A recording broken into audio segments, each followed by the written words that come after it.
Chères concitoyennes, chers concitoyens, Togolaises, Togolais, le 20 décembre 2018, nous sommes invités à prendre part aux élections législatives avec l'assistance de la CEDEAO qui en garantit la fiabilité.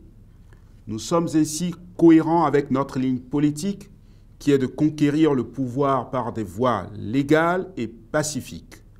Cela a déterminé notre ligne de conduite depuis quelques mois, qui est d'appeler à un dialogue entre tous les acteurs politiques afin d'aboutir à des compromis acceptables par tous. Ainsi, nous avons manifesté notre engagement à contribuer à l'application des recommandations émises le 31 juillet 2018 par la conférence des chefs d'État de la CEDEAO. Nous sommes confortés par le fait que la CEDEAO nous a apporté son expertise et une observation électorale de long terme. Nous nous engageons dans le processus électoral pour avoir une plus grande représentativité à l'Assemblée nationale afin d'être une force politique de proposition et d'élaboration. Nous sommes engagés dans ce processus électoral pour gagner et mettre en œuvre notre vision du Togo nouveau.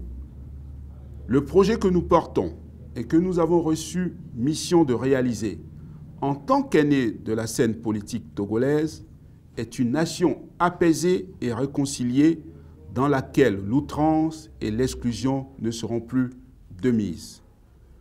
Le projet que nous portons comporte un volet de solidarité très important. Il s'agit de créer les conditions pour une alternance politique pacifique. Il faut donc rassurer nos adversaires politiques par nos propos et nos comportements. Il est plus que nécessaire, désormais, que nous modifions les identités politiques que nous avons reçues ou héritées des années de lutte pour l'indépendance et qui se sont cristallisées durant le règne du président Gnassingbé Eyadema. L'avenir du Togo en tant que nation passe par la démarche que nous avons entamée depuis 2010, qui est la négociation coopérative. C'est un pari gagnant-gagnant et de long terme dont l'enjeu est le vivre ensemble. La démarche conflictuelle est un pari perdant-perdant qui approfondit la défiance et cristallise la division parmi les Togolais. Sachons que les cœurs ne sont jamais vaincus par les armes, mais par l'amour et la générosité. Cette mission d'établir la fraternité parmi les Togolaises et les Togolais nous oblige à un devoir de solidarité envers ceux qui sont confrontés à des difficultés pour satisfaire les besoins essentiels qui sont ceux de se nourrir, de se soigner et de s'éduquer. Nous nous engageons à solder le passé parfois douloureux, opérant le reliquat des réformes constitutionnelles et institutionnelles, en menant une politique de réconciliation volontariste par l'établissement de contacts et de dialogues permanents avec toutes les forces politiques du pays. À ce titre, pour les réformes institutionnelles et constitutionnelles, nous soumettrons un avant-projet de loi ou une proposition de loi au Parlement pour limiter les mandats présidentiels, législatifs et municipaux à 2. Nous soumettrons un avant-projet de loi ou une proposition de loi instaurant le scrutin à 2 tours pour les élections présidentielles. Nous organiserons les élections locales dans les 12 mois suivant notre majorité ou notre entrée à l'Assemblée nationale. Sur le volet de la réconciliation nationale, elle reste une priorité pour l'édification du Togo nouveau. À l'Union des forces de changement, nous nous engageons à approfondir le travail initié dans ce sens et à bonifier les indemnisations aux victimes des crises politiques ayant droit à des réparations. Au titre des mesures pour favoriser la réconciliation nationale, nous soumettrons un avant-projet de loi pour amnistier les crimes politiques, économiques et les crimes de sang pour la période 1958-2018.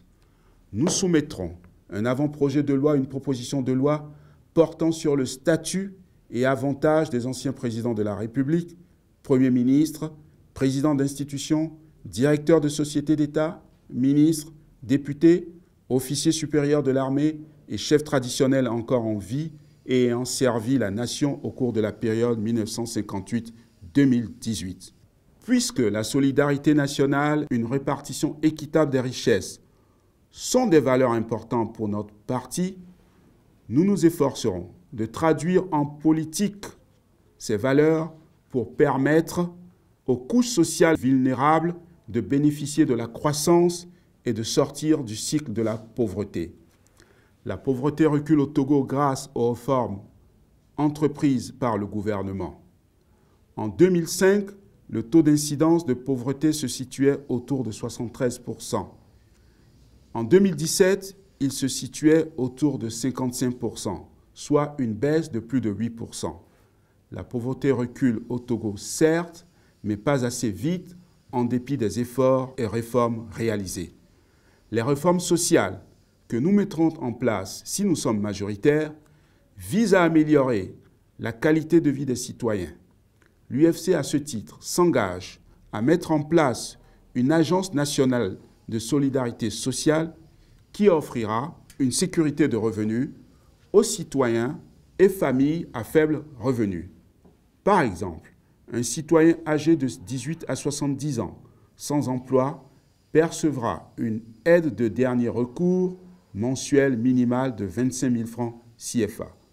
Aux citoyens de plus de 60 ans sans autre source de revenus, une allocation mensuelle de 50 000 francs sera versée.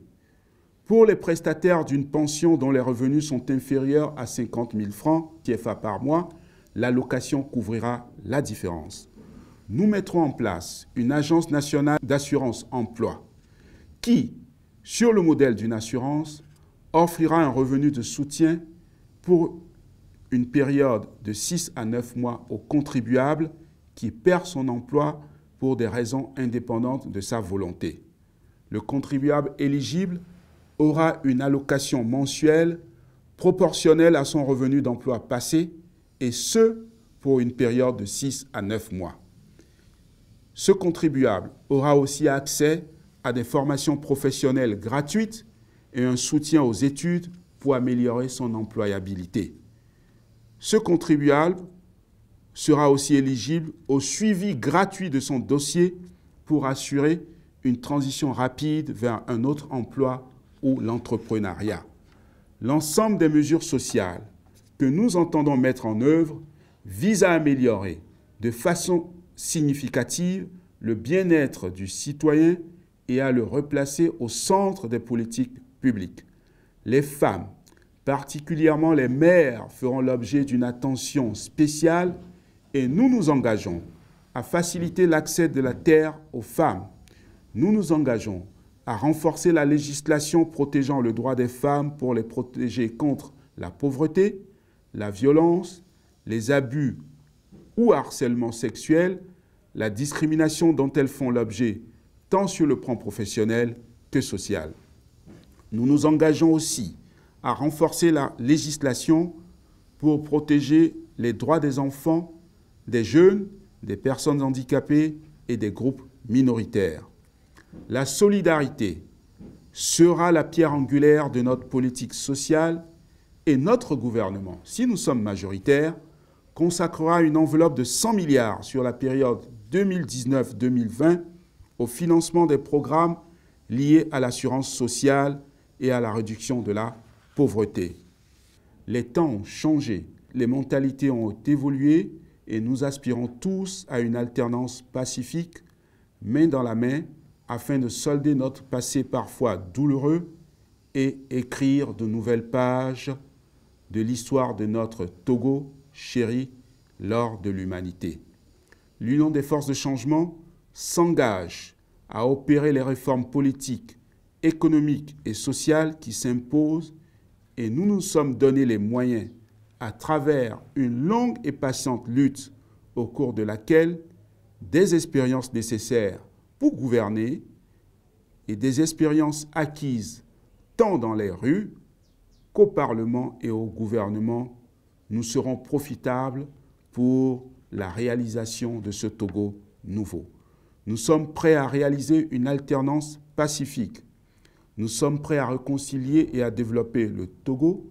Nous sommes prêts à gouverner et à travailler avec toutes les Togolaises et les Togolais ensemble pour un Togo nouveau. Abloré, abloré, abloré Badja.